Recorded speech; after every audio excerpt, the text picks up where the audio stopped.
This poem is called The Conversation, and it's written in memory of my friend Philip Casey. It was written for a book which was brought out by other friends in his memory. Philip was a much loved colleague, a poet, and also a fiction writer, and also a great supporter of other poets, especially because he had disabilities all his life, but he was therefore quite dependent on technology. He knew about technology long before any of the rest of us did, and so he had websites and information of all kinds of that sort, which was very helpful to the other poets. So The Conversation, and it starts with a quotation from a poem of his. "And when I die, will I be transformed into a thought traveling at the speed of light?" Philip Casey.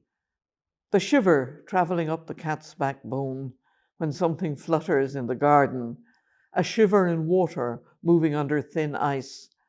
That's the nearest thing to the live thrill in the air that is Philip now. It's a flutter that stops before finishing, since it needn't be entire to give his singular greeting. To reach it again, though, you have to pause. The map is crumpled up, East Arran Street hidden between the folds where nobody searches now. I want a likeness taken somewhere on his travels in plain daylight by a journeyman's hand. I can see the years of his life that were taken, the years of work too, but the years he gave away to the big conversation afford his best presence, a voice that speaks, that knows its right to a hearing. And this is how we spend our days. It echoes in the corridor where they're queued on plastic chairs, a field full of words, a field that Cadmus planted, a voice that speaks about them all.